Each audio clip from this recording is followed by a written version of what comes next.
Era final do século XIX, em meio às ruas sombrias de Whitechapel, um bairro pobre e agitado no coração de Londres. Naqueles tempos sombrios, um assassino sinistro assolava a cidade, lançando medo e a perplexidade sobre a população. Seu nome era Jack, mas não um Jack comum, e sim Jack o Estripador. Uma atmosfera carregada de tensão e desconfiança. As lanternas de gás iluminavam fracamente o caminho das almas perdidas, enquanto os sons de passos apressados se misturavam aos murmúrios das pessoas que evitavam os cantos mais escuros do bairro. Aquelas ruas, marcadas pela pobreza e pela miséria, eram um habitat perfeito para o predador silencioso que se ocultava nas sombras. Jack escolhia suas vítimas com precisão calculada, mulheres desafortunadas que se encontravam em desespero. Bom, eu sou Ari Miguel e sejam muito bem-vindos ao canal Porão de Histórias. E se gostar desse tipo de conteúdo, eu peço que você se inscreva no canal e já deixa seu like para fortalecer. E sem mais delongas, bora para a história. Primeiro caso, Mary Ann Nichols. Era uma madrugada fria e sombria em Whitechapel, no dia 31 de agosto de 1888. As ruas estavam envoltas pela escuridão e pela neblina, criando um ambiente sinistro e desolado. Entre os becos sombrios, Mary Ann Nichols, uma mulher desabrigada e desafortunada, vagava pela cidade em busca de um refúgio. Mary, conhecida como Polly, uma figura frágil e solitária, tinha sido consumida pela pobreza e pelo vício em álcool, levando assim a sua vida para a prostituição. Seus passos ecoavam nas ruas desertas, enquanto ela tentava sobreviver em meio à miséria. Infelizmente, ela não sabia que seu destino estava prestes a mudar de forma trágica. Naquela fatídica noite, o assassino estava à espreita. O predador silencioso estava em busca de sua primeira vítima. Foi na Bucks Row, uma rua escura e mal iluminada, que Jack encontrou Mary. O agressor atacou com violência, cortando profundamente sua garganta e abdômen, infligindo feridas horríveis em um ato de crueldade inimaginável. A pobre mulher não teve chance de se defender, nem mesmo de gritar por socorro. A manhã seguinte trouxe a descoberta macabra. O corpo de Mary jazia sem vida, sua presença testemunhando a atrocidade brutal que havia ocorrido durante a noite. As autoridades foram acionadas e o início de uma busca frenética pelo assassino estava prestes a começar. O corpo de Mary estava com várias mutilações. Seu pescoço estava com 2 cortes profundos, quase a decapitando. Os investigadores concluíram que o assassinato ocorreu ali, no mesmo local onde o corpo fora encontrado, e sem nenhuma testemunha. Já nas mãos dos legistas, o corpo passava por uma perícia minuciosa, que relataram que seu abdômen, além de ser mutilado, havia muitas feridas ao seu redor. Mas como havia pouco sangue no local do crime, os médicos disseram que esses ferimentos não foram a causa da morte, e sim que poderia ter sido estrangulada. Enfim, sem nenhuma pista, arma do crime ou até mesmo testemunhas, o caso continuou um mistério. Caso 2. Anne Chapman. A névoa densa pairava sobre Hanbury Street, em Whitechapel. Naquela manhã sombria de 8 de setembro de 1888, as ruas estavam envoltas em um silêncio perturbador, quebrado apenas pelo ocasional ruído distante de passos apressados. Enquanto o sol lutava para se fazer presente entre as nuvens cinzentas, a cidade se preparava para testemunhar mais um capítulo terrível na história desse cruel assassino. Anne Chapman, uma mulher viúva de aproximadamente 47 anos, lutava diariamente para sobreviver em meio à pobreza extrema. Desafortunada e vulnerável, ela percorria as ruas de Whitechapel em busca de uma maneira de ganhar seu dinheiro, mas infelizmente Anne não poderia prever o destino trágico que a aguardava naquela fatídica manhã. No quintal de uma casa na Humbury Street, o horror se desvelava. Anne Chapman foi encontrada sem vida, seu corpo mutilado em uma cena de violência inimaginável. O braço esquerdo foi posicionado sobre seu seio direito. As pernas estavam abertas e o rosto virado para o lado direito. O corpo estava terrivelmente mutilado. Havia um profundo corte em volta do pescoço, o que parecia uma tentativa frustrada de decapitar a vítima. O abdômen estava completamente aberto. O intestino da vítima fora retirado e posicionado ao lado do ombro direito.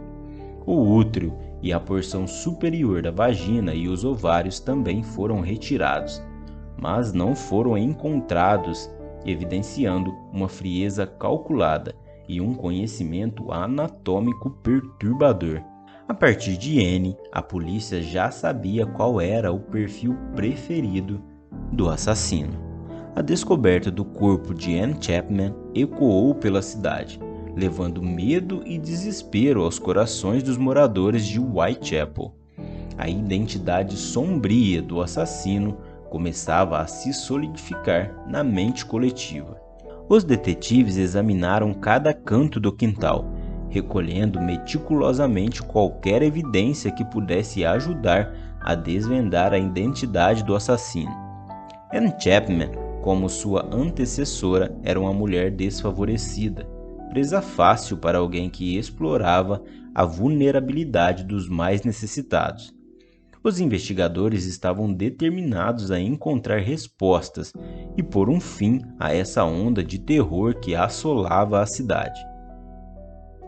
Passado alguns dias sem nenhuma notícia do assassino, a população já começava a esquecer o ocorrido e voltar com suas vidas ao normal. Porém, essa calmaria não duraria muito tempo. Terceiro e quarto caso. 30 de setembro de 1888. Por volta de 1 da madrugada, um joalheiro de nome Louis adentra em um beco escuro com sua carroça. Em um determinado local, seu cavalo simplesmente parou e não se movia por nada. O cavalo parecia assustado com algo ou alguém. Louis então desceu e se deparou com uma mulher caída no chão, que segundo ele parecia estar bêbada. Louis correu para pedir ajuda às pessoas que ainda se atreviam a sair à noite, e ao mexerem no corpo, perceberam que a mulher havia sido morta há poucos minutos, pois seu corpo ainda estava quente. Em poucos minutos, o local ficou cercado de pessoas e logo a polícia chegou. A vítima foi identificada como Elizabeth Stride, que também era prostituta. O que chamou a atenção das autoridades que, apesar de ter um corte na região do pescoço, a vítima não fora mutilada. Porém, algo surpreendente aconteceu. Enquanto os policiais faziam a perícia de Elizabeth, cerca de 50 minutos após o assassinato, chega a notícia que, a cerca de 1,5 km dali, encontraram outra mulher morta. Isso foi o gatilho para a histeria coletiva. Logo, os médicos legistas partiram para o local e examinaram a vítima, que foi identificada como Catherine Edwards. A polícia se viu espantada diante esses dois crimes na mesma noite. Porém, um detalhe chamou a atenção, pois Elizabeth, a primeira vítima, não havia sido mutilada. Havia apenas um corte profundo em seu pescoço. Apesar de suas roupas estarem levantadas, presumiu que o assassino pretendia terminar o que havia começado. Porém, foi surpreendido por algo ou alguém. Já Catharine, a segunda vítima, havia um corte profundo em seu pescoço. e seu abdômen estava aberto. Seu estômago e intestino estavam do lado do corpo. Ele também arrancou uma de suas orelhas e mutilou seu rosto. E parte do seu ventre foi levado pelo assassino. Essa ousadia do assassino surpreendeu as autoridades, pois cometer 2 assassinatos na mesma noite era muita ousadia, até mesmo para esse assassino cruel. Mas pouco tempo depois, com as investigações, concluíram que a intenção não era cometer 2 crimes naquela noite, pois com o relato do carroceiro deixou claro que o assassino foi surpreendido por ele e não conseguiu terminar o seu serviço. Outra conclusão foi que o assassino ainda estava naquela rua escura, por isso o cavalo não conseguiu avançar. A perícia também concluiu que, como a polícia e os habitantes se concentraram no primeiro caso, ele aproveitou para terminar o que havia começado, e Catherine foi sua segunda vítima, pois não poderia voltar para casa sem terminar o seu ato cruel e macabro. Talvez naquela noite as autoridades nunca estiveram tão perto de apanhar o assassino, mas aquela noite os policiais conseguiram encontrar um pedaço de tecido ensanguentado, com a seguinte frase: "Os judeus são uns homens que não serão responsabilizados por nada." Esse pedaço de tecido era de Catherine.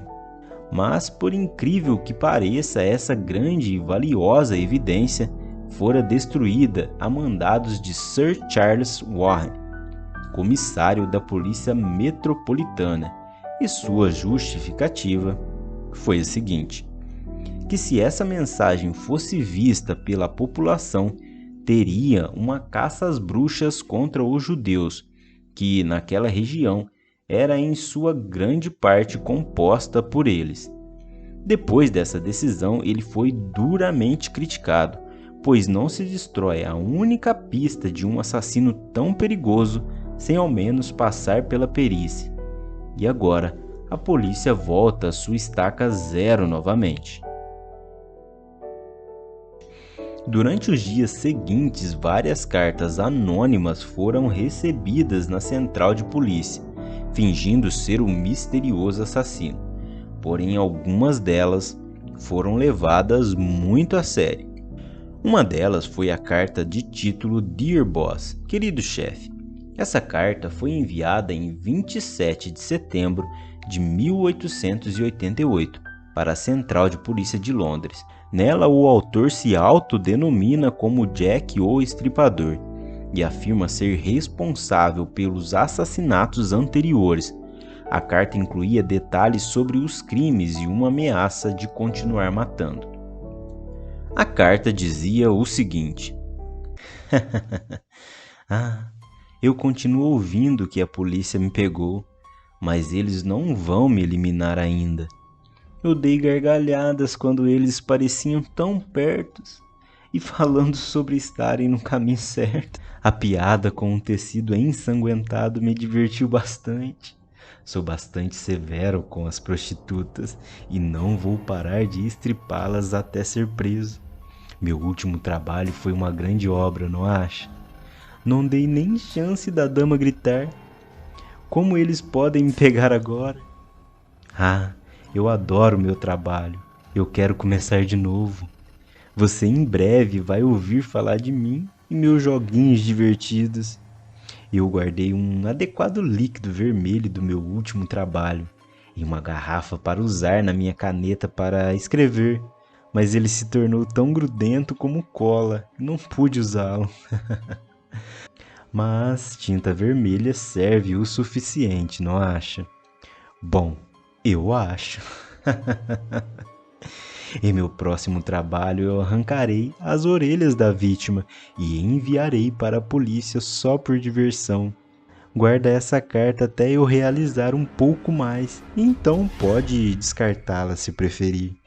Minha faca é tão boa e afiada que eu quero voltar a trabalhar imediatamente. Lógico, se eu tiver chance. Boa sorte, sinceramente, Jack o Estripador. Não se importe em me dar um nome, chefe. Essa foi a primeira vez que o pseudônimo Jack o Estripador fora usado. Essa carta teve mais credibilidade, pois em seu último assassinato ele havia cortado a orelha de uma de suas vítimas. Bom, depois disso, inúmeras cartas começaram a chegar à central de notícias e mais uma foi separada, pois possuía a mesma caligrafia da primeira.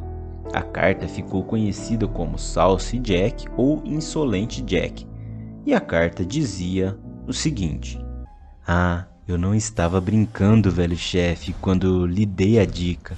Você vai ouvir sobre meu trabalho do Insolente Jack amanhã." Dessa vez foi um evento duplo. A número 1 gritou um pouco e não pude terminar. Não tive tempo de pegar as orelhas para a polícia. Obrigado por manter a última carta até eu poder trabalhar novamente. Assinado Jack, o Estripador. A polícia, em sua tentativa desesperada de encontrar Jack, distribuiu panfletos por estações na tentativa das pessoas reconhecerem a caligrafia do assassino, porém sem sucesso. No dia 16 de outubro, a terceira carta foi enviada para George Lusk, diretor do Comitê de Vigilância, e junto com a carta havia um pedaço de rim humano. Apesar de não parecer ser escrita pelo mesmo autor das outras cartas, essa se tornou muito famosa e importante por conter esse pedaço de rim. A carta de nome From Hell, ou do Inferno, dizia o seguinte: "Sr. Lusk, te envio metade de um rim que eu peguei de uma das mulheres e preservei para você. As outras partes eu fritei e comi." Ah, foi muito bom. Eu posso lhe enviar a faca ensanguentada que usei para retirar os órgãos, se você esperar mais um pouco. Assinado Pegue-me quando você puder, Sr. Lusk. Bom, é importante mencionar que a autenticidade dessas cartas tem sido objeto de debate e controvérsia ao longo dos anos. Alguns acreditam que algumas ou todas as cartas podem ter sido escritas por impostores ou indivíduos buscando notoriedade. Enfim, Whitechapel já não era mais a mesma. As ruas ficaram vazias, ninguém se atrevia a sair à noite. A cidade, que já era assustadora em períodos normais, agora virou um verdadeiro pesadelo. No dia 9 de novembro de 1888, a cidade de Whitechapel testemunhou uma das cenas mais horrendas de toda a série de assassinatos atribuídos ao Jack Estripador. Mary Jane Kelly, uma jovem prostituta vivendo na extrema pobreza, foi encontrada em sua casa em Miller's Court. O que os investigadores encontraram ali foi além do horror imaginável. Mary Jane foi cruelmente mutilada e desfigurada. Seu corpo exibia feridas brutais, com seu rosto e órgãos internos dilacerados em uma cena de violência extrema. O assassino havia ultrapassado todos os limites conhecidos, deixando um rastro de destruição indescritível. Segundo o relatório do Dr. Thomas, responsável pela perícia, o corpo de Mary estava deitado nu sobre a cama. Seu abdômen fora todo retirado. Seus seios foram cortados para fora. Braços mutilados sendo quase arrancados do seu corpo. Sua face foi completamente desfigurada. O pescoço fora cortado com tanta violência que chegou a danificar a espinha dorsal. Sendo o útero, um rim e um de seus seios fora colocados debaixo de sua cabeça, seu outro seio debaixo do pé direito da vítima, seu fígado entre os dois pés, os intestinos ao lado direito do corpo e o braço ao lado esquerdo. Retalhos dos braços e das coxas foram colocados sobre uma mesa, e seu coração fora retirado e levado pelo assassino. Depois desse dia, Jack, o Estripador, desapareceu misteriosamente, assim como surgiu. Durante as investigações dos assassinatos de Jack, o Estripador, vários suspeitos surgiram, mas nenhum foi oficialmente identificado ou capturado como o assassino. Alguns dos suspeitos mais conhecidos incluem Montague John Druitt. Druitt era advogado e professor de cricket e foi encontrado morto no rio Tamisa em dezembro de 1888. Ele foi considerado um possível suspeito devido à sua morte logo após o último assassinato, atribuído a Jack, mas não há evidências conclusivas que o liguem aos crimes. Aaron Kosminski. Kosminski era um imigrante polonês e residente de Whitechapel. Ele foi considerado suspeito pela polícia na época dos assassinatos, mas não havia evidências suficientes para prendê-lo. Algumas fontes afirmam que Kosminski foi identificado como o assassino, mas essa afirmação é debatida entre os especialistas. Francis Tamblet. Tamblet era um médico americano que estava em Londres na época dos assassinatos. Ele tinha um histórico questionado e foi preso sob suspeita de atividades indecentes, mas não foi diretamente ligado aos crimes de Jack, o Estripador. James Maybrick. Maybrick, um comerciante de algodão inglês, foi sugerido como um possível suspeito, com base em um diário supostamente escrito por ele, que alegava sua autoria dos assassinatos. No entanto, a autenticidade do diário é contestada e não é considerada uma evidência confiável. Após uma série de assassinatos brutais em Whitechapel, o caso de Jack, o Estripador, nunca foi resolvido. O assassino escapou da captura e sua verdadeira identidade permanece desconhecida. O caso deixou uma marca duradoura na história criminal, sendo um dos mais famosos e misteriosos de todos os tempos. Jack, o Estripador, continua a ser uma figura enigmática e assustadora que fascina a imaginação do mundo até os dias de hoje. Bom, a nossa história vai ficando por aqui. Um forte abraço, não se esqueça de se inscrever aqui no canal. Lógico, se você gostou do conteúdo, um forte abraço e falou!